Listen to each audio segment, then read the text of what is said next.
fit. So this is Narasol. She's a fantastic classical piano player, virtuoso, and also composer, great composer. And this is her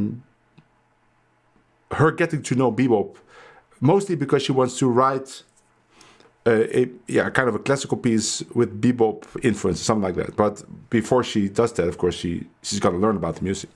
So that's very relevant for me as I'm writing a bebop book. And let's see what happens.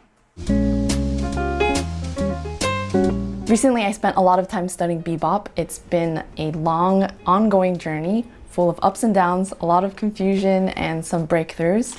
But it's led to There are a lot of captions. Let's get rid of them. Yeah. Of new insights about harmony, rhythm, form, and also a new approach to composition for me. Later on in the video, you'll hear some new music that I wrote out of this whole process. But first, the funny thing is, though, I noticed that now, like when she improvises, there's a backing track with guitar chords. That's probably a reason, because she wants to focus on the right hand. But I would never, as a piano player, actually choose a backing track like that, because you want to like step those chords with your left hand, right? Or at least have the option to do so. And of course, if there's a guitar playing chords, then you can't do that. So I would find a backing track with only bass and drums, but it's not important. It's just, I thought about it now. I'd like to start off with a quick rundown of things I wish someone would have straightforwardly explained to me, a classically trained pianist, at the beginning of my journey. Bebop is a specific genre of jazz that began in the 40s, defined by key players that came after the swing era.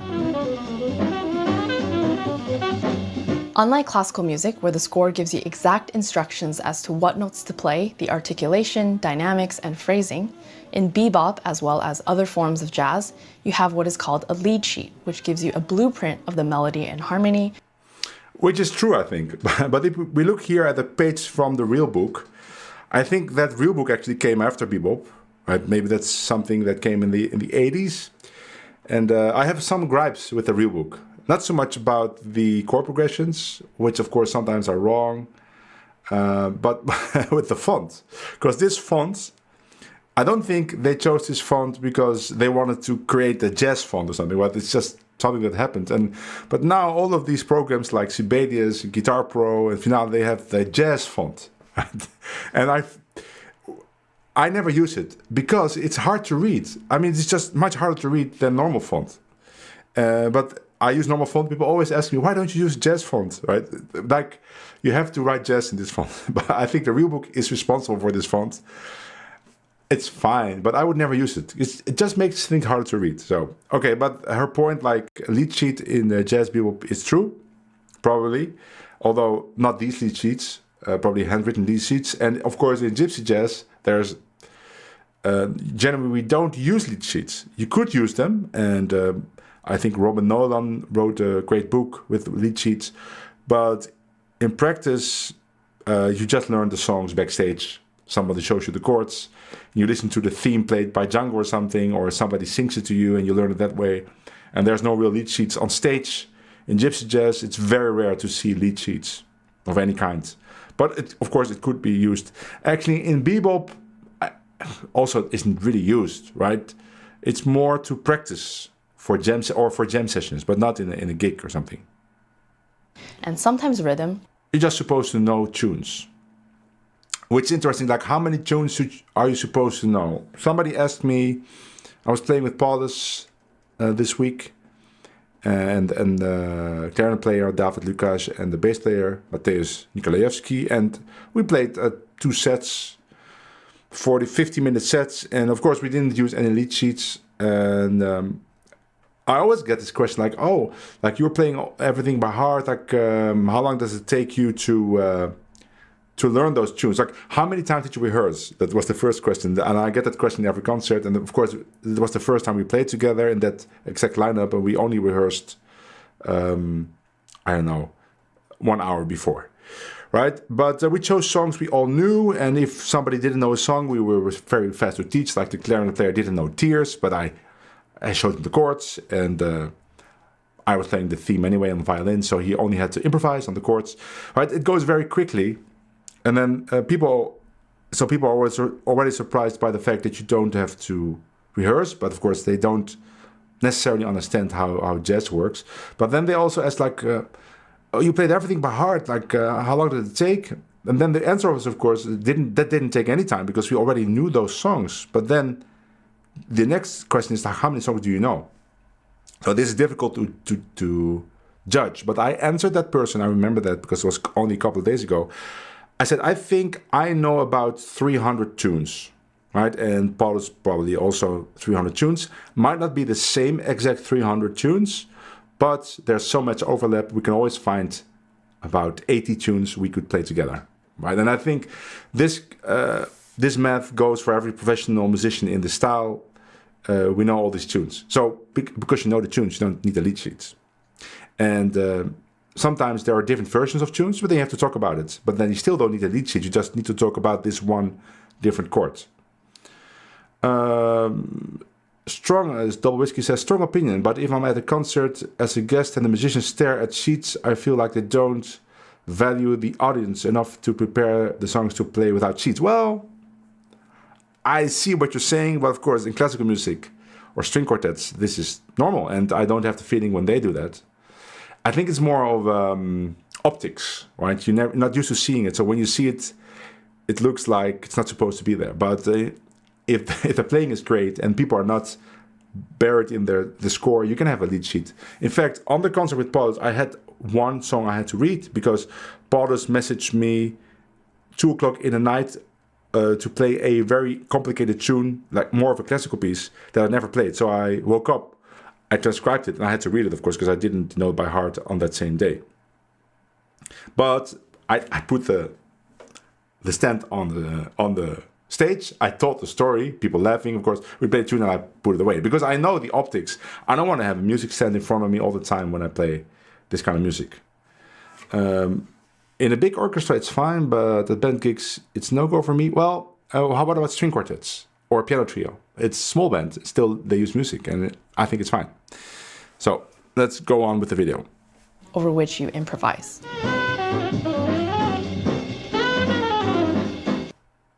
Oh, I paused it. A lot of these songs are popular tunes from the time or tunes written by jazz musicians themselves. The letters and symbols you see tell you the harmonic progression of each tune, and the labeling is not the same as Roman numeral analysis. Wait. What did she say? Again. Wait. That is interesting. I want to hear that again. Labeling is not the same as Roman symbols you see tunes from the time or tunes written by jazz musicians themselves. The letters and symbols you see tell you the harmonic progression of each tune, and the labeling is not the same as Roman numeral analysis. Okay. I'm not sure what she means by that, because I think it's more or less the same, right? Well, no, there is a difference, right? So, as you can see here, the chords C with the E in the bass, F, G7,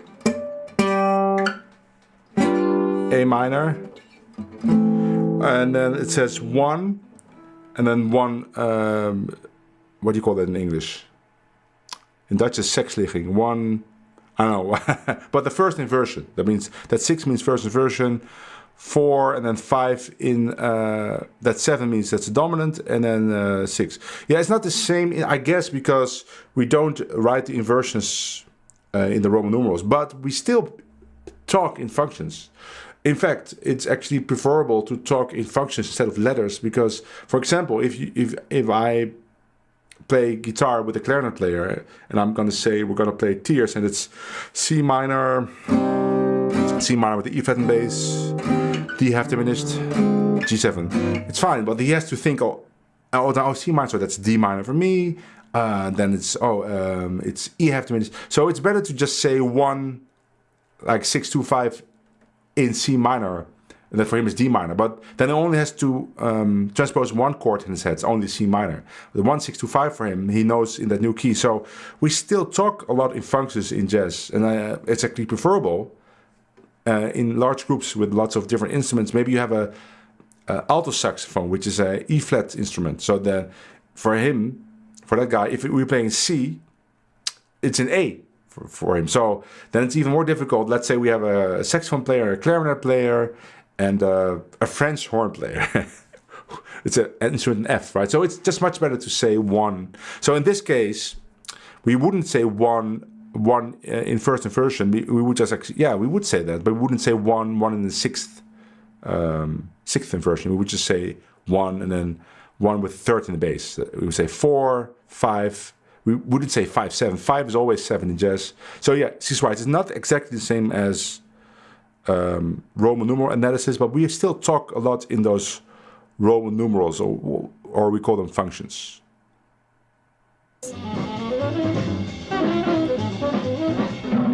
Unless otherwise specified, all chords are looked at as chords with 4 notes. So instead of triads, think 7th chords. True, yeah. The notes that add color to each chord are the pitches that are extended beyond the first 3 notes of a triad.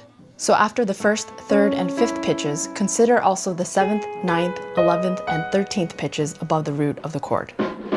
Yes, this is true, but there is actually many progressions where this is not true. For example, when we have something like, right? That's something that happens in gypsy jazz, but also happens in bebop or any jazz tune. It's like 1 with the third in the bass, flat 3 diminished, 2, 5, right? So these 2 chords, they don't have any extensions. They're just triads. Well, this diminished chord is a 4 notes, but there's no extensions. Or how about, but it's E minor major 7, E minor 7, E minor 6. You could name the chords like that, and it's all 4-note chords. You wouldn't put extensions there. Are there any other ones I could think of? Maybe. No, that's it. I think all the other chords usually have extensions to them. Yeah, but there are exceptions, right? They're more like classically sounding progressions don't have extensions. The written notation must not be taken literally.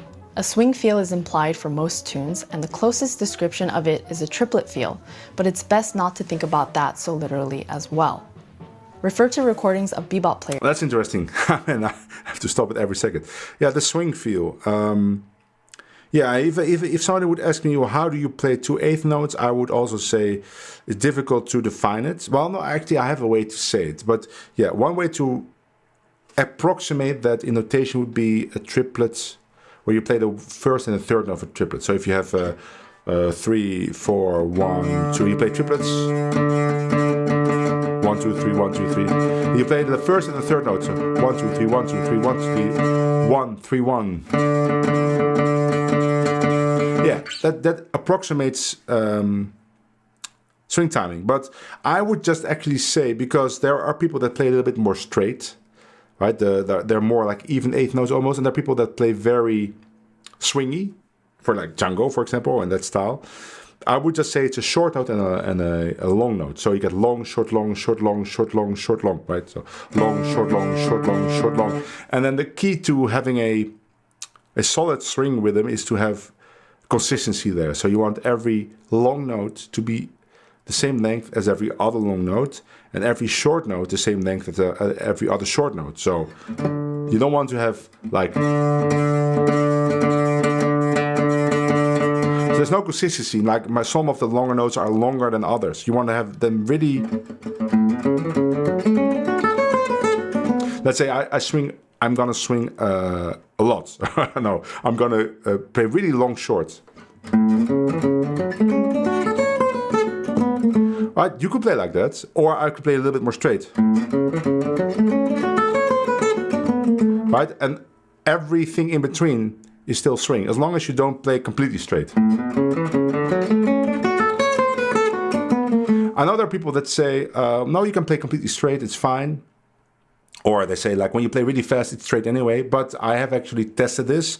I slowed down several people, among which Cannonball Adderley playing Cherokee, I think, and on a very fast tempo, but it still swung a little bit. There's still this long-short distinction. So I think it's important to still have that. Don't play completely straight. Because if you play completely straight, you're basically playing bossa nova. To understand this rhythm. Emphasis is given on the offbeats, so on the 2 and 4 of a 4-note grouping, and syncopation is a big part of the rhythmic language. The main melody is referred to as the head, and it's typically played once through at the beginning, followed by multiple repetitions of the section, which is when soloists improvise over the melody and harmony. Okay. Do they improvise over the melody though? I think in bebop especially, they don't really improvise over the melody. I think it's hard to find a solo, a famous solo that you think, oh, this is the melody, right?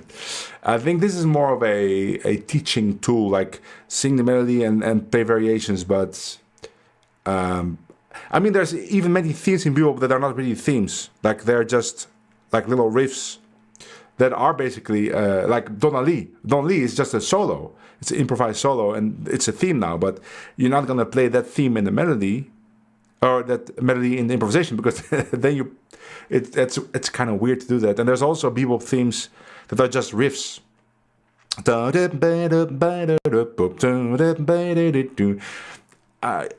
You could maybe start your solo a little bit with that, but it's not really a practice in bebop, but also I don't think really in gypsy jazz, to use a theme as a tool to improvise. Maybe in bluegrass that happens a lot. It's on some instruments. I don't think on guitar, for instance, that they do that, but I don't think that it's so important to use the theme to improvise. Now, are there jazz players that do that? Yes, there of course there are. Like Peter Bernstein is very good at that, but he's an exception. Wes Montgomery is of course a very melodic improviser, but he's not using the themes per se of the tunes he's playing. He's just coming up with his own themes, very strong statements, and improvising off of that. Same as Django. That's why there is such great improvisers, because they can combine playing intricate, sophisticated lines, sophisticated harmonically sounding lines, but still very melodic, which is something that a very few people actually acquire that skill. Like I'm not like that, for instance, but it's also not necessary. There's lots of great players that don't play like that. It's still very enjoyable to listen to, but some of the greatest players, yeah, they have that. But it's not because they use the theme of the song per se. Similar principles of melodic and harmonic framework exist in both classical music and jazz in terms of how notes are added to elaborate on a given harmony. One of the most common chord progressions you'll come across is the 2-5-1 chord progression. Here it is in C# minor.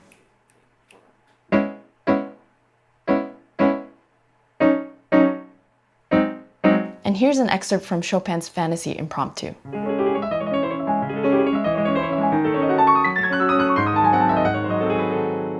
What you just heard is also a 2-5-1 chord progression. So I understand why she chose this example, because now she can make the connection to classical music. But to be honest, 2-5-1s in minor are very rare. Well, they do exist, but they compared to major 2-5-1s, it's a small percentage. Right? So I wouldn't have shown a minor 2-5-1. I would have shown a major 2-5-1.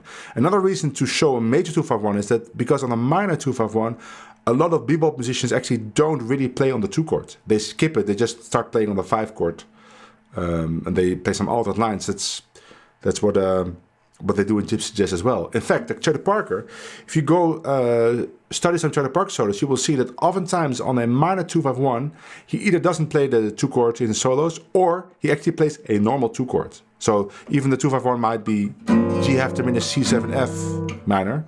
He would just still play G minor 7. And it's fine. You can do that as long as you don't play, I think, this, well, so let's say G minor 7. There's a D, right? And G half diminished, there's a D flat. As long as you don't play a D on beat 1 of the G half diminished, you're fine. So you could do... So now, there's a D there, but because the line starts after the first beat, you can just basically play G minor there. Or you just skip it and you go straight to C7.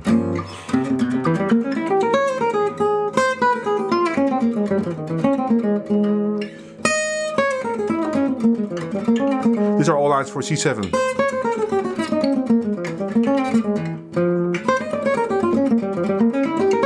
So there's no G half diminished there. Of course, you could play a G half diminished line. So then you have to actually play that that 9, that A. You get this, and maybe also play an F. Now you're playing really G half diminished, but those lines are very rare. So you can actually get by not learning any 2-5-1 licks in minor, but just learn 5-1. So I understand the example, but I don't think it is actually the most appropriate for bebop or for jazz. Noticing this similarity is definitely interesting, but there is way more beyond this. Also, it's to a gather a C-sharp better minor. understanding of bebop, I reached out to some of my friends. C-sharp minor. I don't think I know any bebop tune or jazz tune where there is actually a 2-5-1 in C-sharp minor. No, I can't think of any. There must be one, but I don't know. Friends who are experts in this genre. Here's Amy Nolte. She's a fantastic jazz pianist, vocalist, and educator, and I've learned a lot from her YouTube channel. Cool, right? All the Charlie Parker, all... If you don't know Amy Nolte, really check her out. She has a great channel, great player, great singer. You see her singing here. You know, I don't make actually enough emphasis on it. That singing is so important. I say it when it comes to rhythms, right? I say like you should sing the rhythms, but there's this cool story. I don't know. I heard it from a piano player, but like when you started at Berkeley, it used to be like people didn't have smartphones or like YouTube. Right? Was one record player in per like 10 rooms. And somebody had to have a record, and then you would all go to the one room, and they would play the record of I don't know, Miles Davis solo, Charlie Parker solo, right? And there was this lick that would like go and everybody had to sing that very precisely with notes until everybody had it, and then they would all go to their own rooms and figure it out on the instrument until they had it, and then would go back and learn the next phrase. And you say, well, that's very seems very elaborate way to do it. So why not slow it down and stuff? Well, I'm all for like all the tools, but there is something to that singing. If you can sing a line, both with the pitches, and you don't have to use a rhythm, just do very, very precise. You don't have to have a great voice, and then also do the rhythm. Then you have to sing the correct pitches, like and then you go to your instrument. You will find that it's much easier to actually internalize the lines, because now it's not only your fingers moving, which is an important part of the line, but you also have a very clear, what do you call that? Audiation. So it's where I kind of hear the line before you play it, right? You're audiating the line. I'm not sure. Was I singing that? But let's do that one.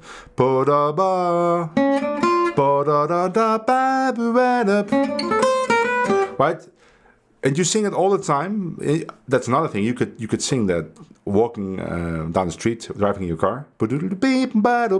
And then when you go to the instrument, you will find that for some reason, after you study the mechanics, this line will just be in your head, and it will be easier to find.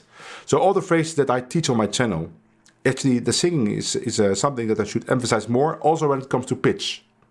I usually talk about rhythm, a very important part, maybe the most important part actually, but singing the lines is, for the pitches, is just a good practice to have more connection, more of an emotional connection to the phrase, giving yourself a bigger chance to actually use them. All the Dizzy Gillespie, it's all good. Next, I visited my friend Glenn Zaleski, who Glenn also Zaleski, has great videos on player. YouTube and is an internationally acclaimed jazz pianist and composer.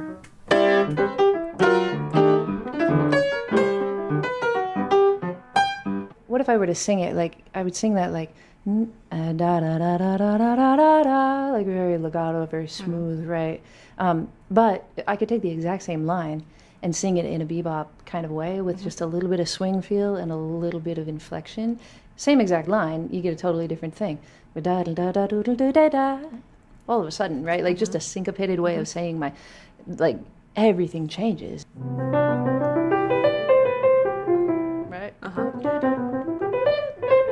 If you listen to Charlie Parker play this, you know, you're trying to imitate his phrasing, which wouldn't be this. Okay. Interesting. Okay, see what is said in the chat. It would be interesting, a video from you about Gypsy Jazz recording. Yeah, I thought about that. I could do that. Let's see. Maybe in the future. Maybe we could do it in a live stream.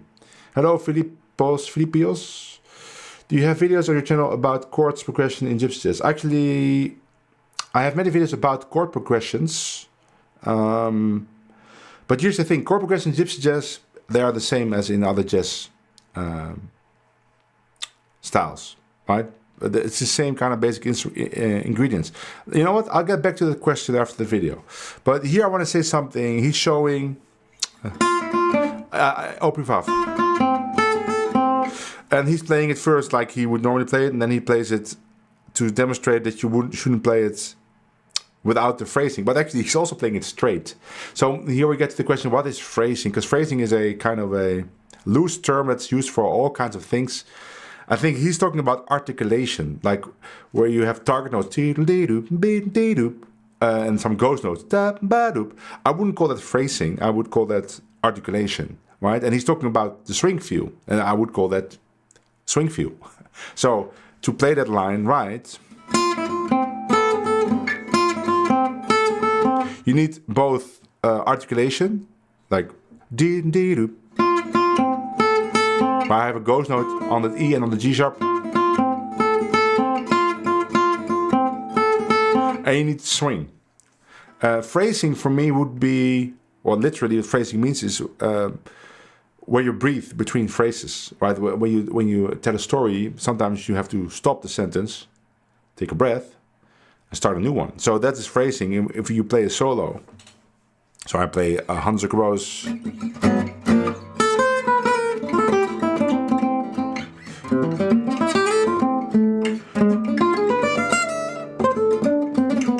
So then, you see, I stop the line sometimes and I start a new phrase.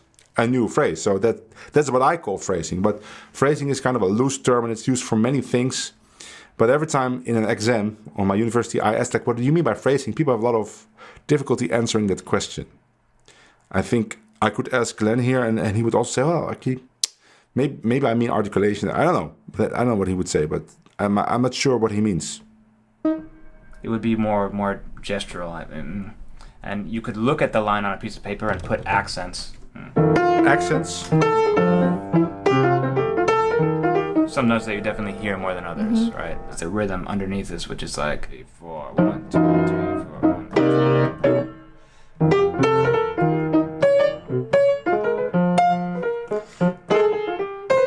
1. If we're trying to... I think he's also a little bit exaggerating here with the demonstration, just for demonstration purposes. Like this very mannered jazz way of playing. I don't think that's very realistic to do a whole concert. Then things would sound very... there's a word for it in Dutch, grillig. How would you say that in English? You know what? Let's find the translation for grillig. Because I think you don't want to sound grillig. That would be grillig, translate. Grillig. That's in French, okay? Capricieux in French. In English, capricious. Capricious, is that a word for it? Okay. I don't know if that's the correct word, if you can use it in music terms. But you don't want to sound... Oh, whimsical is another one. Or fickle, whimsical. But yeah, maybe whimsical is... you don't want to sound too whimsical, where you... That's kind of... distracting from the melodies you're playing, right? So I understand the point, but I think in practice, a lot of it is still legato playing with swing, in swing feel and some target notes, where you just kind of future important notes. But it's not like I think. I might be wrong. Consider how to phrase on the piano, we should listen to horn players, yeah. Well, there you go. You hear Dizzy Gillespie not doing that, right? You hear all the notes very clearly. It's just swingy, and it's there's a clear line to his lines, right? Like some dynamics, but it's not that little. Get their sense of phrasing. Where did they get it from? Okay, that's another good thing. So another important thing about bebop is that it's essentially rhythmic music. A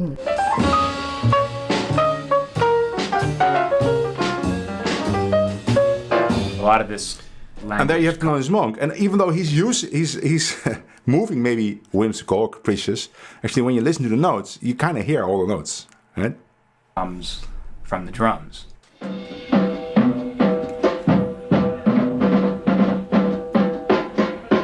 The drummer might play something like this ba-dum, ba-dum. And that could be imitated on the piano, like,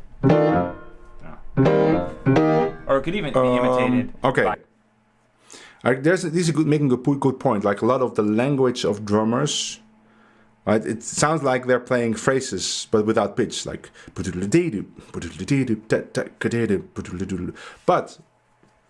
I'm not sure, though. I don't know a lot about the practice of drummers because I've never been into a drum lesson, but I've been to many drum exams. But I'm not sure they actually listen to solos to get their patterns. But he's of course saying the other way around. He's saying like when you play a jazz solo, you should try to get those rhythms from drummers. But I actually have never heard jazz musicians say, you know what, I got this great Kenny Clark like drum lick and I made a jazz lick. Maybe it happens. But I've never heard people say that, also not the other way around. So I get the point, and I think there is something to it. Like a lot of the rhythmic language of jazz is maybe related to what drummers do, but I'm not sure there's a lot of mingling in the respect that they're listening to each other for those ideas. There might be, though. I've never heard it.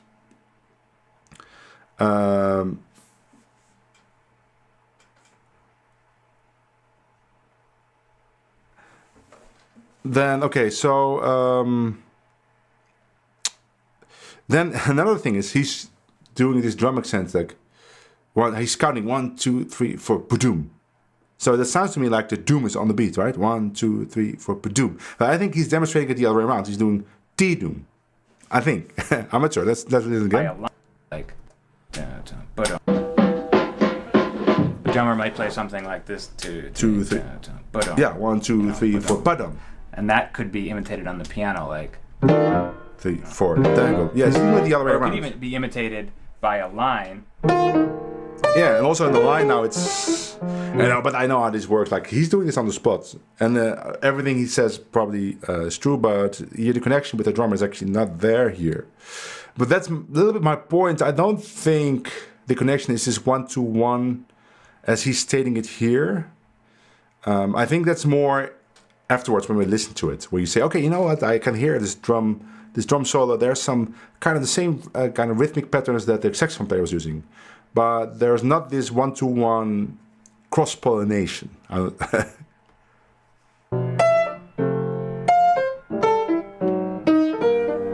You could imagine that on a drum set. So, if they added a like a roll on one of the notes, that would be like an ornament with.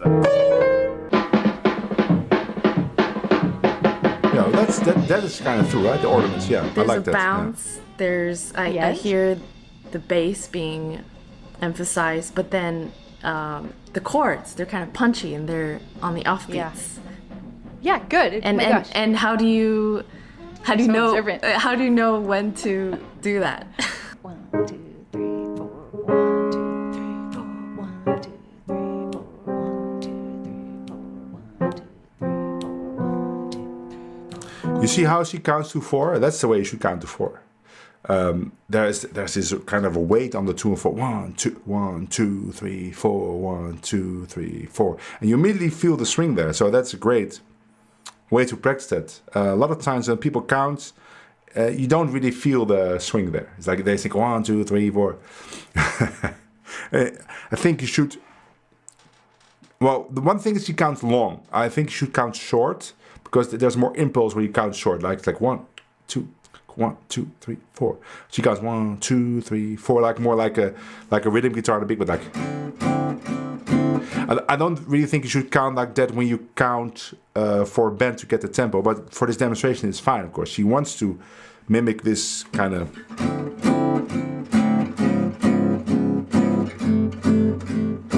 Right? So I think counting is a good skill.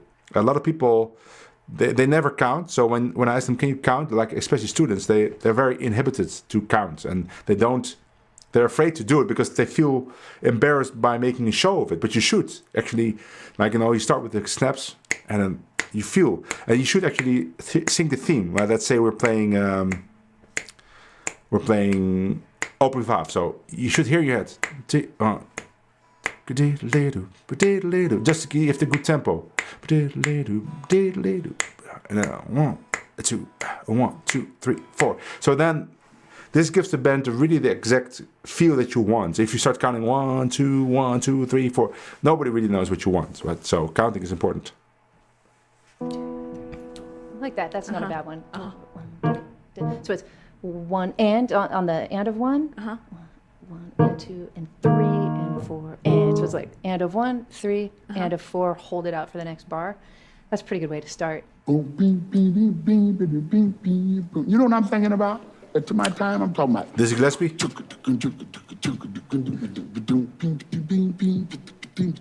I'm filling up the bar, and then if I want to hit anywhere, I got the correct hit. Instead of relying on 1, 2, 3, 4, 1, 2. I'm thinking about 1 and 2 and 3. If you're like. Actually, I don't think it's really clear what is happening there, but I understand what he's saying. And that's something I say myself in different situations. Like he's saying, like if you want to hit the 3 end, like you want to have an accent like 1, 2, 3, and 4, 1, 2, 3. Instead of thinking 1, 2, of thinking I have to play something between the 3 and the 4, or even count like 1 and 2 and 3 and 4. Just think about a rhythm that is complete filling the bar. So in this case, like swing 8th notes, right? And then you hear that swing 8th note rhythm in your head all the time. So you need a quarter note. Like, let's get a quarter note here. Let's get a quarter note going. So let's get a metronome and we put it on like a relaxed tempo. I don't hear anything. I don't hear anything. Okay, let's turn this on off. Battery 30%. Connected to Christian's Galaxy Tab S7 and OnePlus 7T. Okay, here we go. Yeah, there we go. Okay, let's take a slower tempo. 120. So first you want to identify the quarter notes in the bend. Well, in this case it's a metronome, but in the bend could be rhythm guitar. Maybe it's the bass on the 1 and the 3 and the height on 2 and 4. And then you want to sing in your head 8th notes. Swing 8th notes. So all the time. So I hear them when I do that. And if I now want to play the 3 end, I just lock into the groove in my head.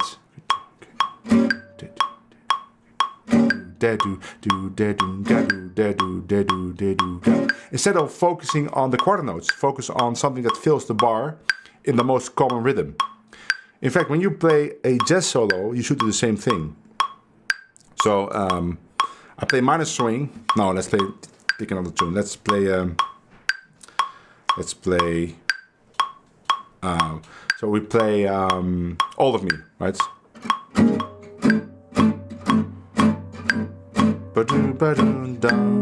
So okay, so now I hear my head.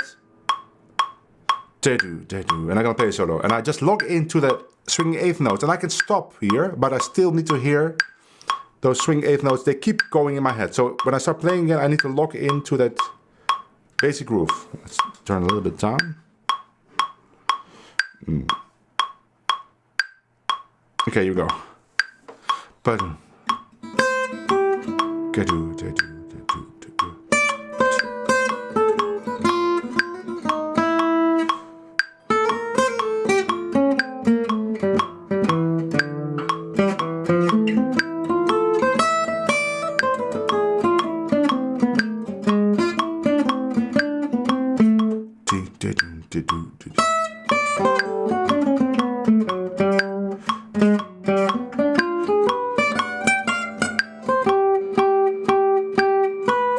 Ba-doom, da-doom, ba-doom, da-doom.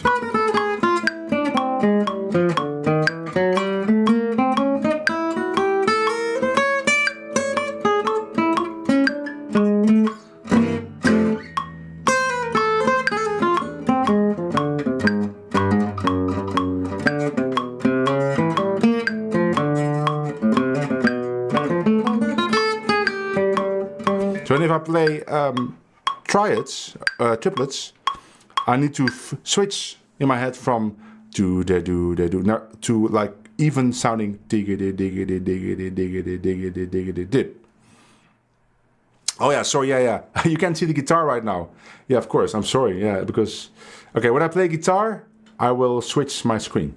Yeah, you're right. Good, good comment. Okay, let's go on.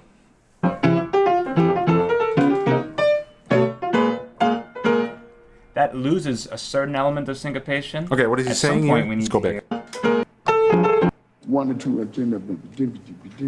If you're like,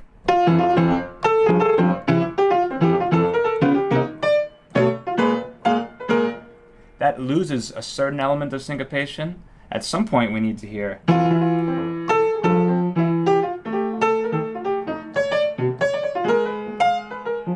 For example, sometimes we need to hear upbeats and downbeats at the same So time. he's just saying you need to also know where the one is. Yeah, when you play alone, of course that makes sense. But when you play a bass, you can be very syncopated with your left hand, I guess. But yeah, so you don't hear syncopation if you don't hear downbeats. That's point. True. Otherwise, it's not really syncopated. His left hand is very in the low register, right? And it's kind of like this murmur in the low register, but it's rhythmic. Like it's, and so it starts off with a specific bass line. It's not all short, and you know you can't use the pedal when you're doing it because then it becomes all long. It can't. This. So now it goes into really piano specific stuff. Let's see what it comes next. Otherwise, we stop here. Yeah, finger bass. I think we have to stop here. Yeah. Let's fast forward a little bit.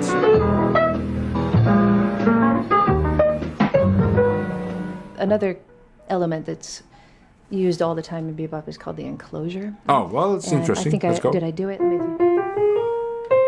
There's one. So I know that the D flat's my target on the B flat minor chord, but in order to get to it, I go below it, I go above it, I hit it. Does that? It's in classical music all the time. A lot of times, the way that Bach would outline a line, such as. Is also the way that Charlie Parker would outline his line. Just Yeah, so here I have a comment.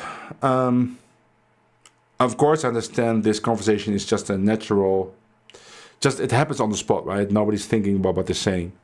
But I have some thoughts about this, right? So she's showing an enclosure, right? There's many different kinds of enclosures, but basically you have a note and you play some notes around it, right? Or you could do, or right, whatever you want to do. This is the note that's important, but then you embellish the note with chromatics. And then Naris is all used.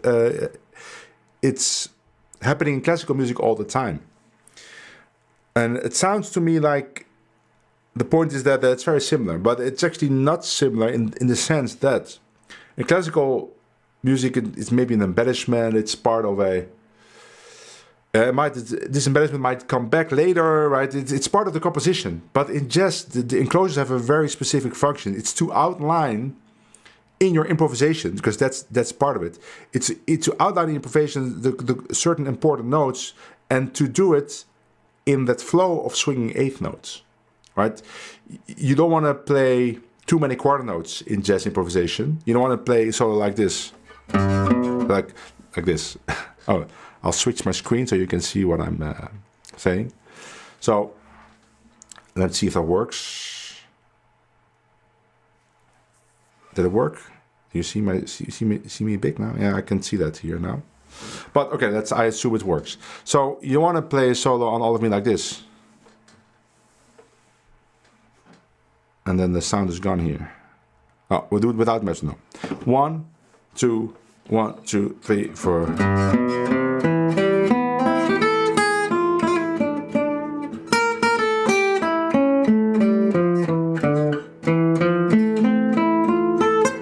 You don't want to play a solo like that. That's not jazz language. Jazz language is eighth notes.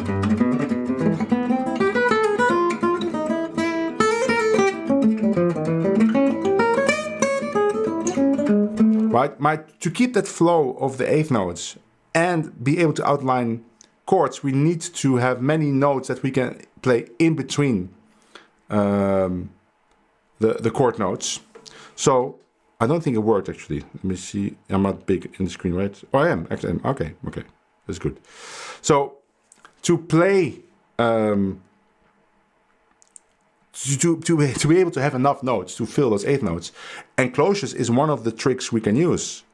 And in that sense, it's very different from classical music, where it's just a composition tool. So yeah, it might sound similar, but the ideas of enclosures are different, I think, in my opinion. Right? It's just my opinion. I might be completely off, but I don't like to compare that too much to classical music. I actually don't really like comparing any music to any other music when it comes to the intricacies of that music, because then the danger is, I talked about that last video, that you also start judging that other music by standards of another music. So you could say, well, but in classical music we use this kind of enclosure and it doesn't happen in jazz, so that could really improve jazz, something like that. And that becomes a little bit ridiculous in that sense. It happened last video also with that comment about having chords use voice leading, right? Stuff like that. So I mean, I'm reading too much into what's happening on the screen in this video, but I wanted to make that point.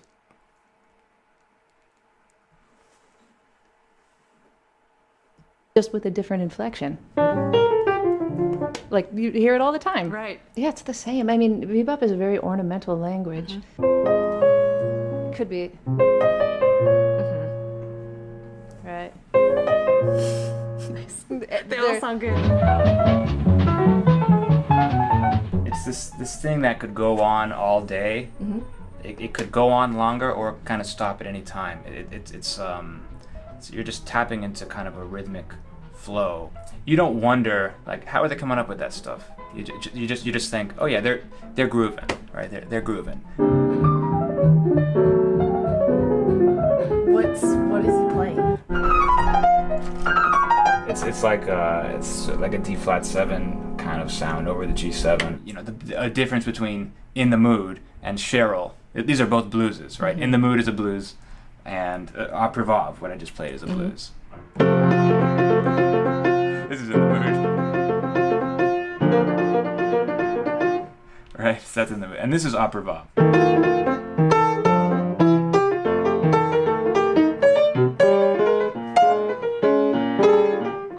So, on one hand, in the most basic sense, the difference is harmonic intricacy.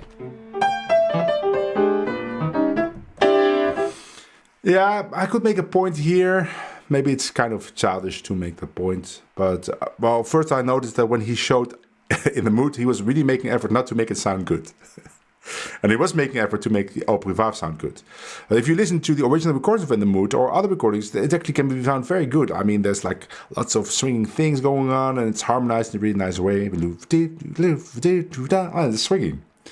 But the point I want to make is that he says, like, the difference is harmonic intricacy. I'm not sure that is true, though. I hear the same things about the difference between bebop and gypsy jazz. It's like, bebop is harmonically more intricate. I don't think that is true, though. And also not the other way around. Like, it's not saying like, oh no, swing music is more intricate. I think that kind of thought betrays a lack of knowledge about the other music. Because if you listen to Django, it can be very harmonically intricate. If you listen to Coleman Hawkins, it can be very harmonically intricate. Duke Ellington, which is also not bebop, is very harmonically intricate, right? All that music belongs to the swing era can be very harmonically intricate. Now, Glenn Miller maybe less so, right? But I bet there's bands that play Glenn Miller music in a very harmonically intricate way. And bebop can be played harmonically very intricate, but also can be played very harmonically not intricate. It's not part of the style to be harmonically intricate. I do think bebop language can be more, in some cases, more harmonically connected to the actual chord progressions than happens in swing music sometimes. But I don't want to equate that to harmonic intricacy. That is not true. I think both music styles have artists that use a lot of intricacy and artists that don't use it. And both can sound good, by the way. That's another thing. You don't need the harmonic intricacy to make good sounding music. I mean, we all know that tune called "I rode on a horse." I rode on a horse in the desert with no. I hold on a horse with no name, something like that. I mean, that tune is very catchy and only has 2 chords. So anyways, for piano players, I think the harmony stuff's not that complicated anyways, right? Pianists are good at harmony. They understand this stuff pretty quickly. So Really? yeah, the that's pianist, funny that he says it, and she says really, because in my experience that's not true. Like classical piano players have no idea about harmony in that sense, right? They know, of course, like what they do with their hands, but if you ask them, like they just played the Beethoven sonata and they say, what are the chords there? They really have to think about it. It's not like they understand immediately what their fingers are doing connected to some kind of chord name, right? That's a different skill. And if you come from jazz and start playing Beethoven, yeah, maybe you see it like that, but in general, it's not needed if you're a classical player to look at harmony in that way. You can, of course, but it's not necessary. So I think it's funny that she says, really? Barry Harris. So he does a workshop every Tuesday in New York City. Do you know about this? Of course, I went to the workshop. Barry Harris is one of the most iconic pianists. Oh, she goes to Barry Harris' workshop, yeah. So he talks a lot about the 6th diminished scale, and at first I was really confused as to what it was and what he's talking about. He's like Yoda or something. Like, hey, play this. I also heard that it varies from week to week depending on who's there. But when I was there, I was too shy to really get close to the piano, and there were just too many people crowded around, so I couldn't weasel my way in. So long story short, I ended up just being confused, and later on Glenn helped me understand this concept a little more, and I spent some time thinking about it and trying to understand it on my own. Okay, yeah. And in the next 3 minutes, I'll try to... Yeah, so she's going into the 6th diminished scale, which is something that is really not for this video. It's really about harmony for piano in this case. So I want to stop the reacting to this video right here. And there's another video I want to react to, but...